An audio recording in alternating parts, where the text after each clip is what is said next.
ये भाई जी रात भर पड़ी बात किसके बारे में?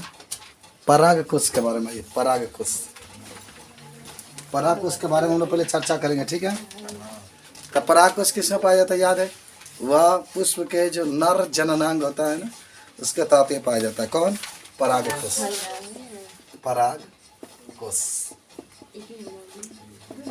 पढ़े थे आप लोग, लिखे भी होंगे इसके बारे में।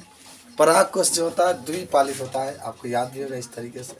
ये दो पालियों में क्या होता है? बटा होता है। प्रत्येक पाली में दो दो कोष्ठ उपस्थित होते हैं, जिसको हम लोग ये यहाँ पर देखिए एक कोष्ठ उपस्थित है, यहाँ पर एक कोष्ठ उपस्थित है, यहाँ पर एक कोष्ठ उपस्थित है और यहाँ पर एक कोष्ठ उपस्थित है, माने चार कोष्ठ उपस्थित होते हैं। इसीलिए पराग कोश को हम लोग चतुष्टकी कोष्ठ भी कहा जाता है। अच्छा एक बात बता दें, ठीक है ना, आपसे प्रश्न पूछा जाता है, जैसे आपसे पूछे थे हम योजी क्या होता है। योजी तो दोनों जैसे मान लो कि आपने कहा देखा कि पराग कोश है, पराग कोश कितने पालियों में आता है? दो पालियों में। कौन कौन पाली है बाबू? देखो एक पाली यहाँ पर है, एक पाली यहाँ पर है, दो पाली उपस्थित है, याद कर लेना है। अब अगर आपसे कोई पूछे तो भाई सब नीट की तरह आपको पढ़ा रहे हैं कि नीट और में आए, अगर तो आपसे कोई पूछे क्वेश्चन बैठना तो है आपको, बैठेंगे आप लोग। तो इन दोनों जो ये सिरा देख रहे हैं, दोनों जो कोष्ठों को जोड़ने वाला जो रेखा देख रहे हैं, इसी को हम लोग कहते हैं योजी। इसी को हम लोग क्या कहते हैं? योजी। तो योजी कोई भी पूछे, पहला बात आज से निकल कर आ रही है कि योजी क्या होता है। पराग कोश तो जाने गए हैं, योजी कोई आपसे पूछे तो कहेंगे कि यह दोनों पालियों को जोड़ने वाला कड़ी है, जोड़ने वाला कड़ी है, कड़ी है, जोड़ता है। कौन जोड़ता है? योजी। किसको जोड़ता है भाई? दोनों का, दोनों जो पालियां उस पालिया को, जिसे ये पराग कोश हुआ, इसके दोनों ये रेखा है, ये जो रेखा है ये दोनों पालियों को जोड़ने का काम करता है। तो योजी तो पहला बात समझ गए होंगे आप। योजी जब भी पूछा जाएगा ना, तुरंत इसको आप बताने का क्या करेंगे? प्रयास करेंगे। और कोई पूछे क्या पूछे कि योजी किस उत्तक से मिलकर बना होता है, तो आप कहेंगे कि योजी, हाँ वही मृदु उत्तक का नाम सुनेंगे, मृदु तक से मिलकर बना। तो योजी जान गए, तो एक एक पॉइंट आपको याद करना है, ठीक है। ये जब बातें आपके पूछी जाएंगी तो ये चीज़ को आप क्या करेंगे? तुरंत बताएंगे, याद होगा। आइए इसके बाद से सुनो ध्यान से, उसके बाद से जो अगर इसके आगे चलेंगे आप, ठीक है ना, तो अब हम लोग जो पढ़ने के लिए जाएंगे उसका नाम होगा पराग, पराग कण, या जो लघु बीजाणु धानी होती है, उसके बारे में हम लोग चर्चा करने के लिए क्या करेंगे? चलेंगे। थोड़ा सा इसको नोट कर लो कि योजी क्या होता है, कि आपको जानकारी रहेगा। योजी पहले ये देख लो ना, योजी क्या होता है तो याद है ना। दोनों पालियों के जोड़ने के एक कड़ी होता है, कौन? योजी होता है, जो दोनों पालियों का करता है, जोड़ता है। चलो जल्दी से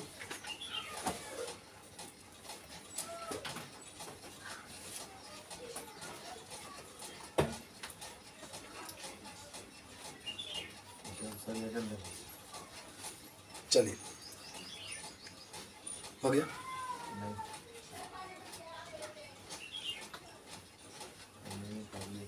चित्र बनाते रखिएगा सब लोग। अच्छा अगर हम पूछे आपसे कि लव है, तो आप इसके बारे में क्या कहेंगे? समसूत्री विभाजन। देखो लघु बीजाणु जनन के पहले मैंने जानकारी आपको रखना बड़ा जरूरी है। एक समसूत्री विभाजन होता है, सुन लो, याद कर लो कि जब देखो सम का मतलब होता है समान संख्या में, और सूत्री का मतलब जानते हो ना, गुणसूत्र। सूत्री का मतलब क्या होता है? गुणसूत्र। यानी जब किसी मात्र कोशिका से संतति कोशिका का निर्माण होता है और संतति कोशिकाओं में माता के समान, यानी जो जनक कोशिका है उसके समान अगर गुणसूत्रों की संख्या होती है तो उसी को हम लोग कहते हैं समसूत्री विभाजन। माने एक कोई मात्र कोशिका है, उससे क्या बना? संतति कोशिका बना, और जो संतति कोशिका में गुणसूत्र होता है वो मात्र कोशिका के समान होता है। जितना अगर 46 मात्र कोशिका में, मात्र माने माता, तो उसके संतान में भी 46 है, उसी कहता है समसूत्री विभाजन। याद होगा सबको है? कि थोड़ा सा नोट कर दें कि जब मात्र माने माता कोशिका में विभाजन होता है, विभाजन होता है, तथा जो संतति कोशिका बनता है, याद करना, संतति कोशिका बनता है, उस समय गुणसूत्रों की संख्या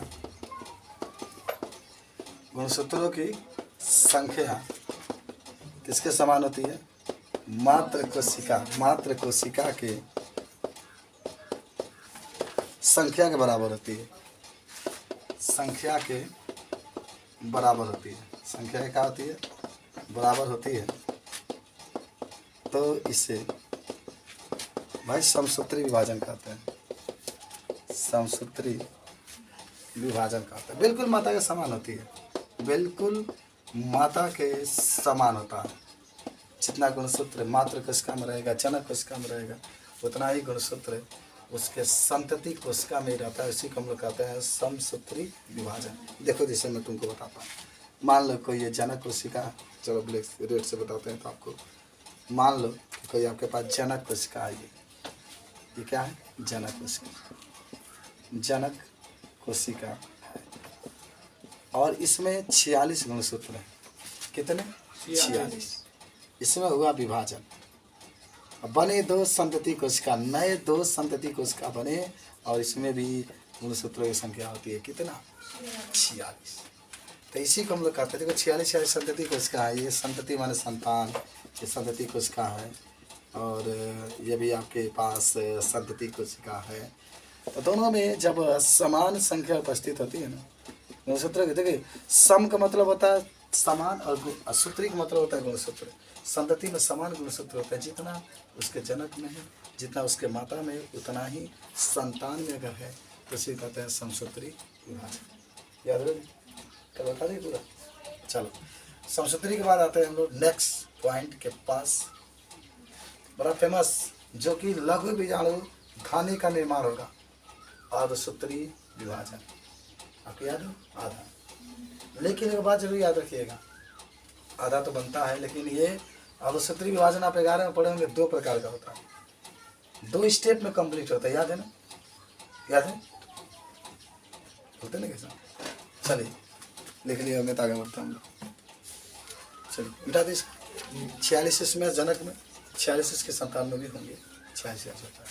नेक्स्ट पृथ्वी का मिटा दे, लिखा गया सबको। चलिए आगे बढ़ते हैं बाबू। अब आते हैं प्यारा प्यारा टॉपिक जिसका नाम होगा अर्धसूत्री विभाजन। अर्धसूत्री विभाजन। अच्छा, अर्ध का मतलब आधा भाई, अर्ध का मतलब होता है आधा, और सूत्री का मतलब होता है गुणसूत्र। बस इतना ट्रिक याद रखिए। अर्ध का मतलब आधा, सूत्री का मतलब क्या होता है? गुणसूत्र। जब जनक से क्या बनते हैं? संतति बनते हैं, और उस संतति में गुणसूत्रों की संख्या जनक की तुलना में आधा है, तो उसी कहते हैं अर्धसूत्री विभाजन। तो याद हुआ? जैसे जनक है, जनक में 46 गुणसूत्र हैं, इससे संतान बना और उसमें आ गया 23, आधा आ गया, तो इसे कहते हैं अर्धसूत्री विभाजन। लेकिन ये 2 स्टेप में पूरा होता है। कितने स्टेप में? 2 स्टेप में। पहले हम आपको चित्र बना के समझाते हैं, तब इसको लिखिएगा। सुनिए, ये आपके पास है, मान लीजिए कोई जनक कोशिका मान लो, और इसमें है गुणसूत्र 46। तो समझ रहा पे देखना, ये जनक कोशिका है, इसमें गुणसूत्र कितने हैं? 46। इसमें हुआ अर्धसूत्री विभाजन। देखो मैं लिख रहा हूँ यहाँ पर, ध्यान से समझना। अर्धसूत्री विभाजन 1। अर्धसूत्री विभाजन क्या हुआ? 1। तो भाई अर्धसूत्री विभाजन जब होगा तो इसमें कितना आ जाएगा? 23, और इसमें क्या हो गया? 23। ठीक। अब क्या होगा? सेकेंड स्टेप में इसमें होगा, क्या हो रहा है भाई? अर्धसूत्री विभाजन 2। अर्धसूत्री विभाजन 2। इसका एक और नाम होता है, याद है? इसी को हम लोग समसूत्री विभाजन भी कहते हैं। समसूत्री विभाजन। और ऐसे स्टेप में बाबू, इससे 2 कोशिकाओं का निर्माण होता है। इसमें 23 रहेंगे, फिर इससे 2 कोशिकाओं का निर्माण होता है, 23 रहती है। इस पूरी को हम लोग कहते हैं अर्धसूत्री विभाजन। देखो 2 स्टेप में पूरा, मैंने आपको पहले ही कहा। पहला स्टेप में जनक है, ये जनक है, इस जनक से कितने बन गए? 2 संतति बन रहे हैं, लेकिन उसमें अर्धसूत्री विभाजन हो रहा है, क्योंकि 46 है ना, 23 हो रहा है, ये 46 है, 23 हो गया। तो अर्धसूत्री विभाजन इसको फर्स्ट कहते हैं। सेकेंड में अर्धसूत्री विभाजन या सेकेंड कहो या इसी को हम लोग समसूत्री विभाजन कहते हैं। इसमें क्या होता है ना, इसमें जो संतति बनते हैं, जो संतान बनते हैं, वह बिल्कुल अपने जनक के गुणसूत्र की संख्या के समान होती है। देखो यहाँ 23-23, यहाँ भी 23-23 हो सकती है। यही आपको क्या कहते हैं हम लोग, अर्धसूत्री विभाजन आपका क्या होता है, सेकेंड होता है। समझ 11 में पढ़े लेना, याद आ रहा है कुछ नहीं पढ़े थे, पढ़े तो भुला गए हो। 11 को पूरा भुला जाना, वो रखना नहीं है। चलो पहले लोग जब जनक कोशिका में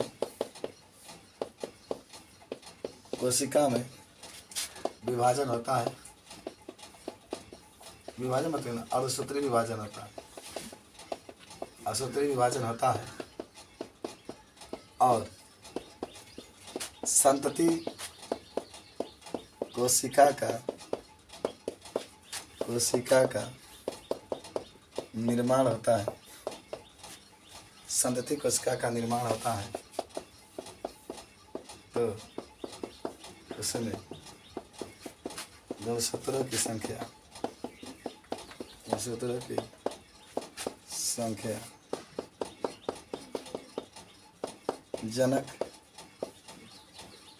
जनक कोशिका से आधी होती है,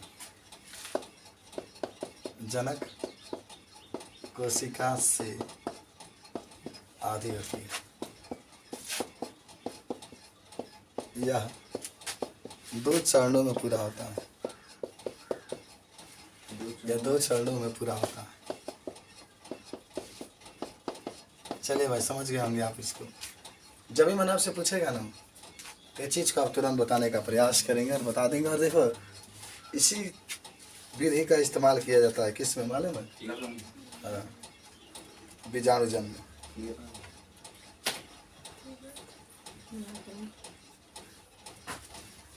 चलिए, लिखा गया क्या सबको? बना लो।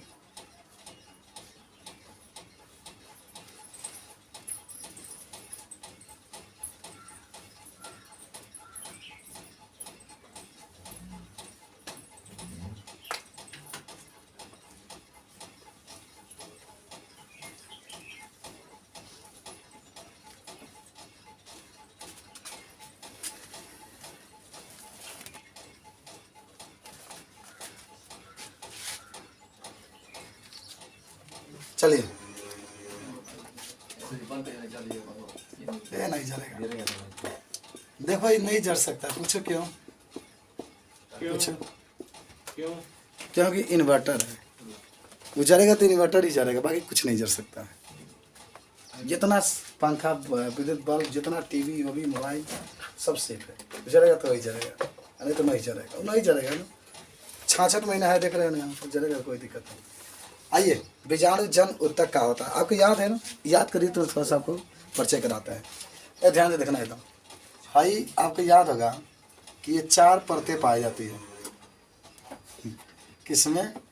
अरे भाई, लघु बीजाणुधानी में, लघु बीजाणुधानी में। कभी भूलना नहीं है आपको। कितनी परतें पाई जाती है? 4। नहीं भुला सकते भाई। सबसे जो बाहर परत होता है उसको कहते हैं बाह्य त्वचा। क्या कह दिया? बाह्य त्वचा। इसको हम लोग क्या कहते हैं? एंडोथेसियम। चलिए भाई, इसको क्या कहते हैं हम लोग? मध्य परत। कभी नहीं भूल सकते हैं। इसको क्या कहते हैं हम लोग? याद करिएगा, टेपिटम। चलिए, इसके अंदर एक केंद्र में उत्तक पाया जाता है। एक केंद्र में क्या पाया जाता है? उत्तक पाया जाता है। इसी उत्तक हम लोग क्या कहते हैं? बीजाणुजन उत्तक। और यही उत्तक फूल करके लघु बीजाणुधानी के परागकण के निर्माण में सहायता करता है। कौन? यही जो बीजाणुजन उत्तक होता है। थोड़ा सा लिख लेंगे बीजाणुजन उत्तक में। देखो,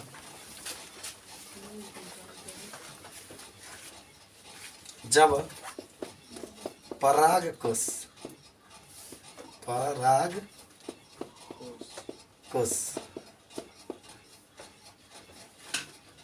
अपरिपक्व होता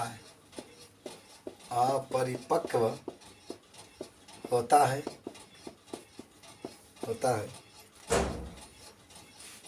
तो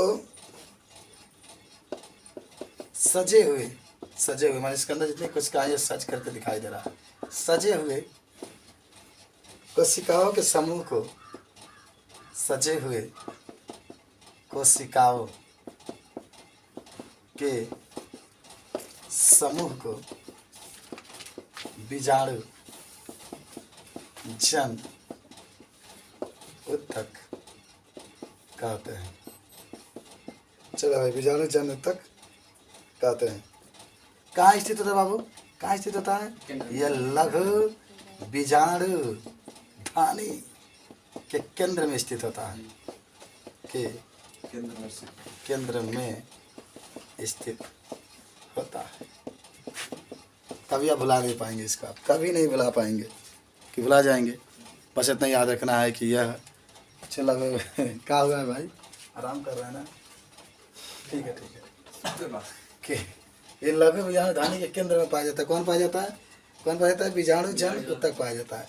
जब कोशिकाएं होती है उसके एक निश्चित क्रम में हम लोग सजा देते हैं, तो पूरी कोशिकाओं के एक समूह जो बनता है, उसी समूह को हम लोग कहते हैं बीजाणु जन उत्तक। कहाँ पाया जाता है? ये प्रश्न आपसे शुरुआत में ही पूछा गया था, तो आपने कहा था पराकोश के अंदर। ये भी सही है, क्योंकि लघु बीजाणु धानी भी तो पराकोश के अंदर पाया जाता है। और लघु बीजाणु धानी के केंद्र में, आज के बाद सब यही कहेंगे कि लघु बीजाणु धानी के केंद्र में बीजाणु जन उत्तक क्या होता है? पाया जाता है। सब याद हुआ, समसूत्री याद हो गया, असूत्री याद हो गया, पराकोश भी याद हो गया, बीजाणु जन कोशिकाएं भी याद हो गई, और कहाँ पाई जाती है ये भी आपकी जानकारी हो गई। तो अगला हेडिंग आपका रहेगा लघु बीजाणु जनन। ठीक है, तो अगला प्यारा सा हेडिंग आपका आ रहा है जिसका नाम होगा लघु बीजाणु जनन। आइए बात हम लोग करने वाले हैं नेक्स्ट टॉपिक जिसका नाम है लघु बीजाणु जनन। लघु बीजाणु जनन, देखिएगा, याद करिएगा सब लोग। सुनो, अभी आपने पढ़ा था अर्धसूत्री विभाजन के बारे में, और आपने ही कहा था कि सर अर्धसूत्री विभाजन 2 स्टेपों में पूरा होता है। पहला स्टेप में एक कोशिका से माने 2 कोशिकाओं का निर्माण होता है, लेकिन गुणसूत्रों की संख्या अपने जनक कोशिका से आधा होता है। फिर उसके बाद से स्टेप 2 में आपने अर्धसूत्री विभाजन सेकेंड दिखाया था, जिसमें समसूत्री विभाजन होता है। कोशिकाओं की संख्या माने जो गुणसूत्रों की संख्या होती है क्या होती है? बराबर होती है। तो देखो कि जब, सुनो ध्यान से, एकदम आराम से याद करना है कि जब एक मात्र लघु बीजाणुधानी कोशिका से, एक मात्र लघु बीजाणुधानी कोशिका से 4 नए लघु बीजाणुधानी कोशिका का निर्माण होता है। 4 कभी बनेगा, देखे थे आप, 4 नए लघु बीजाणुधानी कोशिका का क्या होता है? निर्माण होता है। तो इसी क्रिया को हम लोग क्या कहते हैं? लघु बीजाणु जनन। क्या बात है, जनन का मतलब ही होता है पैदा करना। लघु बीजाणु जनन आपके कर रहा है, यानी लघु बीजाणुधानी से नए लघु बीजाणुधानी का निर्माण होगा, इसी को कहते हैं लघु बीजाणु जनन। बात समझे? पहले आप इसको अच्छी तरह से देखिएगा। देखिए, ये लघु बीजाणुधानी है बाबू, ये द्विगुणित होता है। ट्विन का मतलब द्विगुणित, आप पढ़ के आ रहे लेसन नंबर 1 में, शायद पढ़े भी थे। ट्विन से प्रदर्शित करते हैं। इसमें अर्धसूत्री विभाजन होगा। देखिए इसमें क्या हो गया? अर्धसूत्री विभाजन, सबको याद होना चाहिए। अरे बहुत आसान है, बायोलॉजी तनी सा ध्यान से समझ लेना है। अर्धसूत्री विभाजन फर्स्ट आपका होगा। तो जब अर्धसूत्री विभाजन फर्स्ट होगा तो इसकी संख्या जो जब बनेगा, जो संतति बनेगा, उसमें गुणसूत्रों की संख्या पहले से आधा होगा ना। अरे भाई ट्विन है तो क्या हो जाएगा? यन हो जाएगा। तो यहाँ पर आपका हो जाएगा यन, ये हो जाएगा यन। ये कौन है? अगुणित कहेंगे इसको, अगुणित मन। अब इसमें भी भाई अब अर्धसूत्री विभाजन सेकेंड आएंगे, अर्धसूत्री विभाजन सेकेंड पर आ जाएंगे आप। अर्धसूत्री विभाजन सेकेंड पर आप आ गए। तो भाई जब सेकेंड पर आएंगे तो इसमें फिर विभाजन होगा, फिर क्या बनेगा? यन, यहाँ पर यन, फिर इसमें विभाजन होगा यन, यहाँ पर क्या हो गया? यन। 4 बने ना। तो देखो एक, ये देखो ये क्या है? लघु बीजाणुधानी। लघु माने मात्र, मात्र मात्र माने माता, मात्र लघु बीजाणुधानी है। ठीक है, धानी है, जगह नहीं नीचे लिख देते हैं।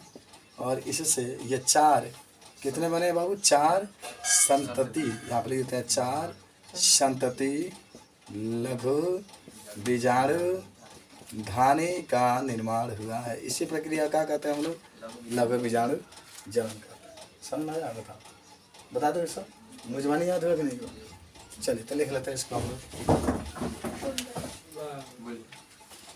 हनुमान जी, हनुमान जी, हनुमान जी लिखते हैं, जब एक मात्र लघु बीजाणु धानी से चार संतति लघु बीजाणु धानी का निर्माण होता है, का निर्माण होता है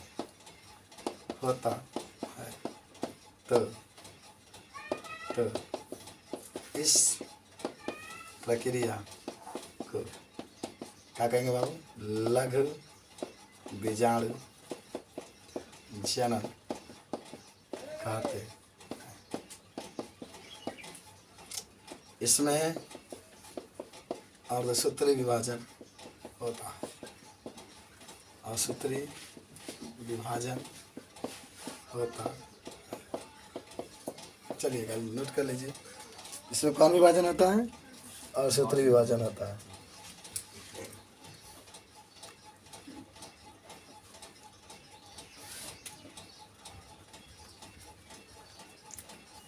और ये चारों कोशिकाएं एक निश्चित क्रम में व्यवस्थित होती है, इसलिए इसको लघु बीजाणु चतुष्टय या चतुष्क कहते हैं। तो थोड़ा सा और इसमें लिख लेना कि ये चारों लघु बीजाणु धानी कोशिकाएं एक निश्चित क्रम में व्यवस्थित होती है, एक निश्चित क्रम में व्यवस्थित होती है, जिसे लघु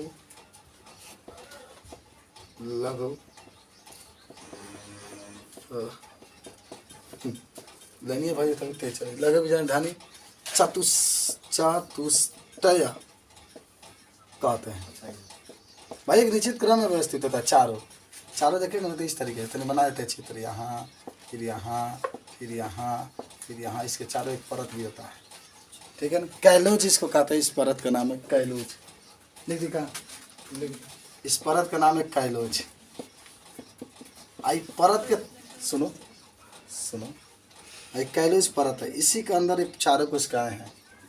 और इसको तोड़ने के लिए टेपिटम का नाम सुने थे ना, इसको तोड़ने के लिए वही टेपिटम एक एंजाइम निकलता है। कौन? टेपिटम एक एंजाइम निकलता है, जिसका नाम बोलो, जिसका नाम होता है कैलेज।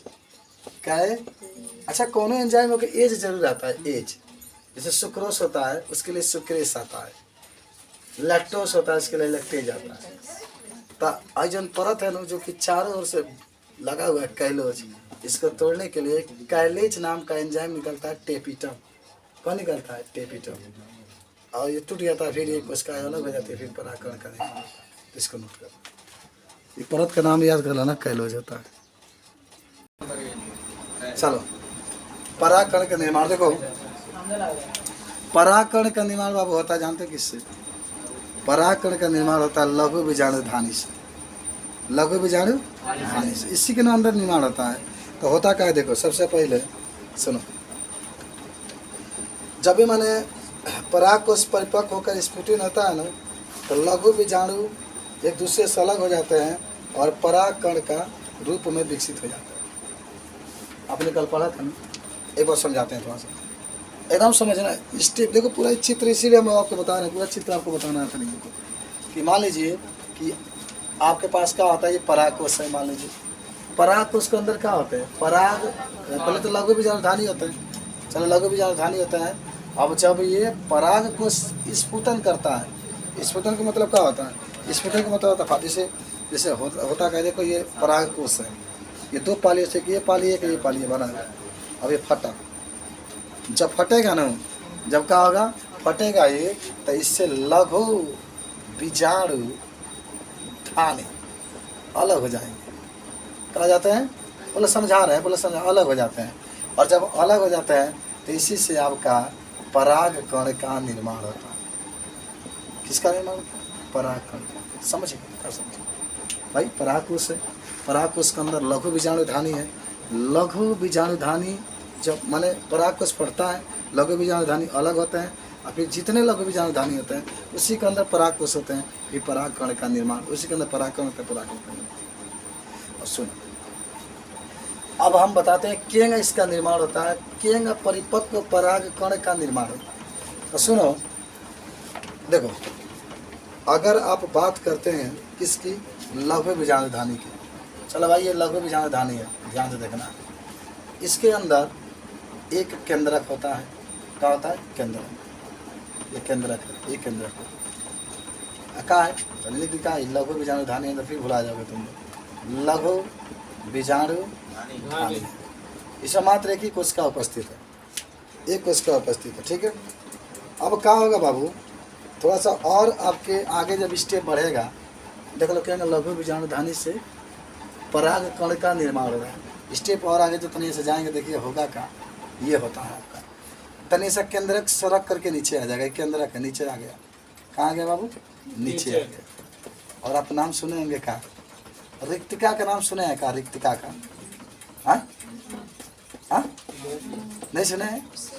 एक इसको भकोल कहते हैं, भकोल, भकोल कहा जाता है अंग्रेजी में। इसका एक और नाम होता है रसधानी। इसका एक और नाम क्या होता है? रसधानी। रसधानी कहो या भकोल कहो या रिक्तिका कहो, खाली इस तरह इसी में भोजन संचित रहता है, जो भी कोशिका ग्रहण करते हैं। तो पहला स्टेप में तो एक केंद्रक था, समझ गए? इसके चारों कोशिका तरफ रहेंगे। दूसरा स्टेप में आपका केंद्रक है, केंद्रक का सरक करके नीचे आ गया। ऊपर आपका किसका निर्माण हो गया? रिक्तिका का निर्माण हो गया है। किसका निर्माण हो गया? रिक्तिका का निर्माण हो गया। अब तीसरा स्टेप में क्या होगा, जरा देखना। तीसरा स्टेप में तर्कु तंतु का, चलो एक क्या करो, अब नीचे बना देते हैं, लास्ट स्टेप समझाते हैं। तीसरा स्टेप में क्या होता है, ध्यान से समझना है। पराग कण का निर्माण हो गया। किसका निर्माण? अच्छा, कहाँ बनाए? यहाँ बनाएगा, इधर, यहाँ से। ये पहला स्टेप है, ये दूसरा स्टेप है। तीसरा स्टेप में ये पराग कण समझो बन गया, पराग कण बन गया।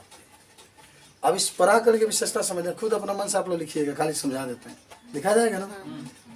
अब देखिएगा ध्यान से, ये पराग कण होता है, तो पराग कण की एक विशेषता सुनो। इसमें दो, सुनना, इसमें दो केंद्र बन जाते हैं। इसमें दो केंद्र क्या होते हैं? बन जाते। सब लोग शांति हम डाल देते हैं, ठीक है ना? जय, तुम भी गोल लाग लो। अच्छा, मन से लाग लिए, मन से लाग लिए चाची, ठीक। चलो, तो क्या हुआ कि अब बन गया काची? पराग कण, पराग कण। अच्छा देखो, जब पराग कण बनेगा ना, तो इसमें दो कोशिकाएं बनेंगी, याद होगा तुमको। कितनी कोशिकाएं? दो। एक कोशिका हो गई, माने ये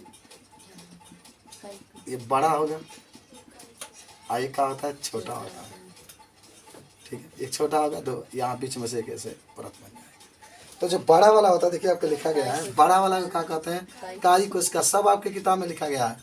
बड़ा वाला जो कोशिका होता है उसको हम लोग कहते हैं कायिक कोशिका, कायिक कोशिका।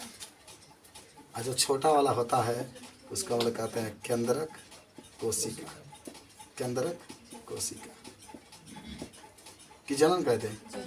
चलिए जनन भी लिख सकते हैं आप, जनन कोशिका। छोटा होता है।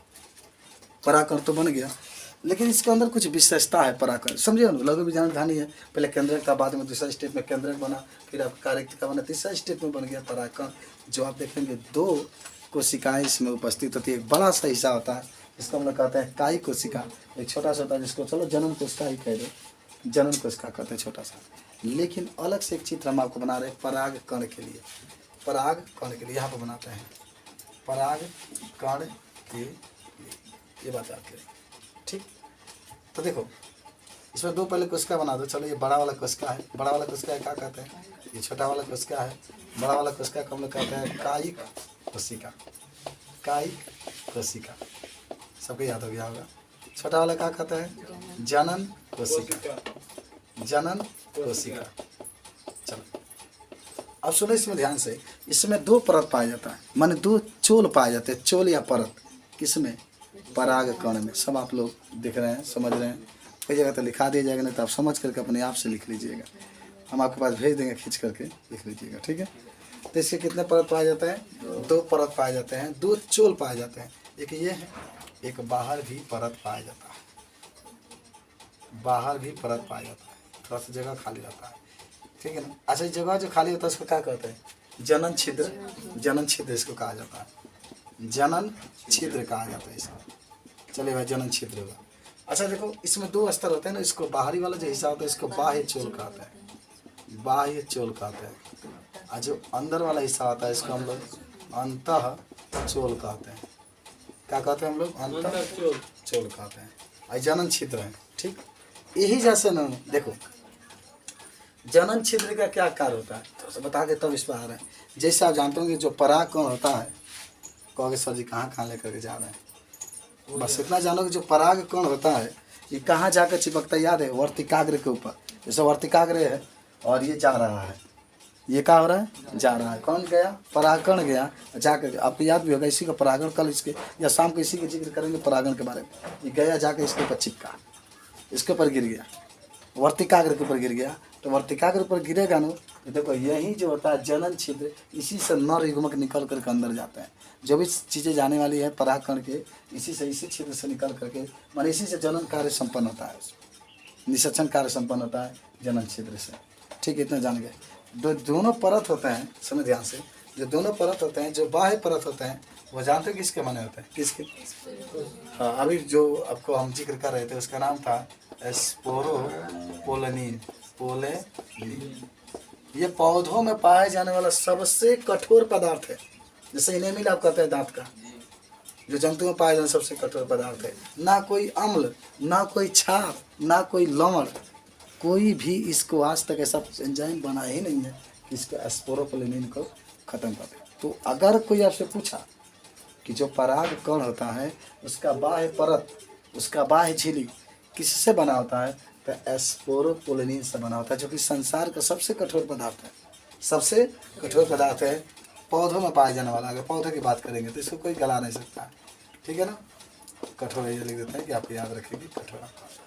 चलिए धीरे धीरे देखिए कहाँ से कहाँ हम लोग चलेंगे। परागकण के बारे में हम लोग पढ़ रहे हैं, ठीक है। एकदम आप पढ़िएगा, एनसीईआरटी में टोटल यही बातें लिखी गई, एकदम टोटल यही लिखी गई, कोई अलग से है ये नहीं।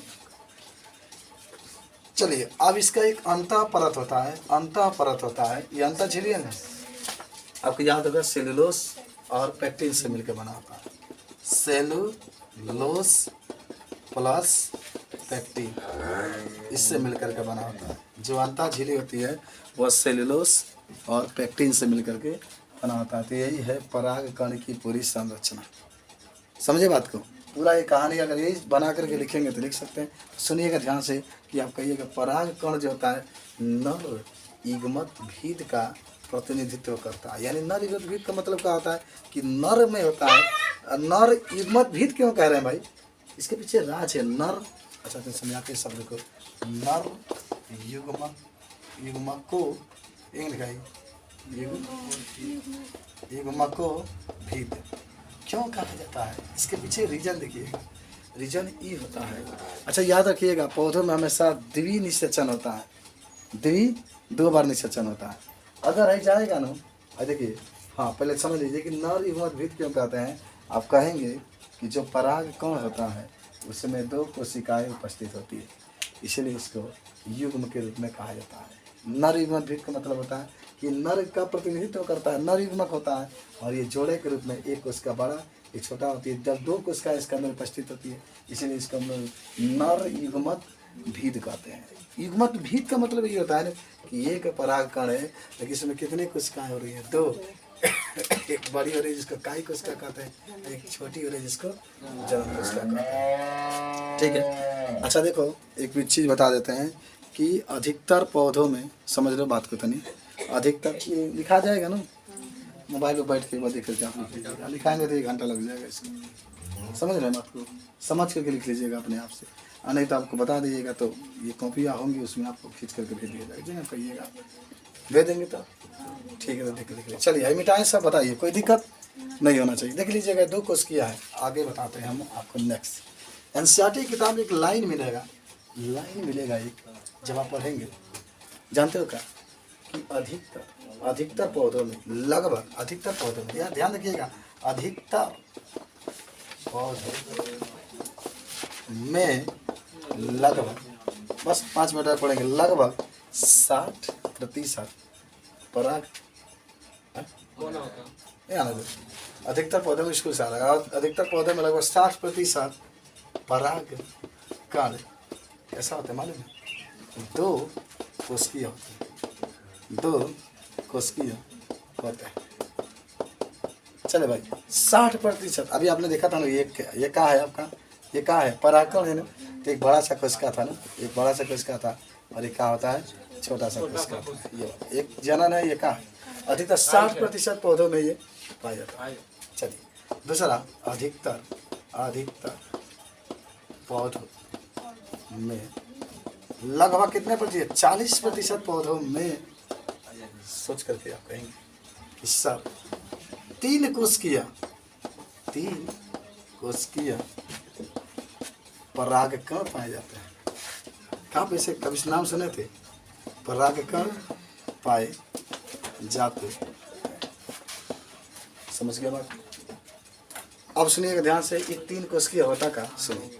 ये देखिए, ये बड़ा सा एक है, इसको हम लोग क्या कहते हैं, याद करिए, काई कोशिका। ये कभी बढ़ नहीं सकता है। और नीचवा 2 को देखिए, ये है ना, इसमें विभाजन करके, ये विभाजन करके, कौन ये विभाजन करके फिर 2 कोशिका बदल जाता है, इसलिए इसको हम लोग 3 कोशिकीय कहते हैं। कौन कोशिकीय? देखो यहाँ 2 यहाँ पर है, जनन कोशिका 2 हुई, और एक आपके काई कोशिका, इसीलिए हम इसको 3 कोशिकीय कहते हैं। तो 40% पौधों में 3 कोशिकीय परागकण पाए जाते हैं, और 60% पौधों में 2 कोशिकीय परागकण पाए जाते हैं। ठीक है, समझे कि नहीं? कहाँ गया भाई? चलिए, पाया जाता है। आगे बढ़े, मोबाइल है तो फोन करूँगी। चलिए आगे बढ़ते हैं हम लोग, बता सकते हैं इसके बारे में। और देखिए परागकण से क्या क्या हानियाँ हैं भाई, लाभ पहले देख लेते हैं तब हानि देखते हैं। परागकण भरपूर आपको शक्ति देता है। परागकण अगर आपको घोल कर पिला दिया जाएगा तो रात भर पढ़ते ही रह जाएंगे, हाँ घोड़े जैसे दौड़ने लगेंगे, ताकत बहुत आ जाती है। इसलिए खिलाड़ी जो होते हैं, जो मेहनत करने वाले खिलाड़ी होते हैं, उसको इसको दिया जाता है, किसको? परागकण को घोल को दिया जाता है ना, फायदेमंद होता है। वह तरह परागकण के बताइए ग्लूकोज, अरे खिलाड़ी बता देंगे। अच्छा भाई की हानि क्या होती है भाई? कभी धान काटने गए हो ना, उनमें गाड़ता जब उड़ेला, लेकिन बाल वगैरह से गाड़ता जब उड़ता है तो आपको छींक आता है, कहता छी करते हैं ना, तो वो परागकण से आपको एलर्जी होता है। ज़्यादा सांस ले लेंगे ना तो दमा का आपका शिकायत हो जाएगा। तो ये सब होता है काजी परागकण की हानि, लाभ सब आपकी किताब में दिया हुआ है। बाकी कम लोग इस समय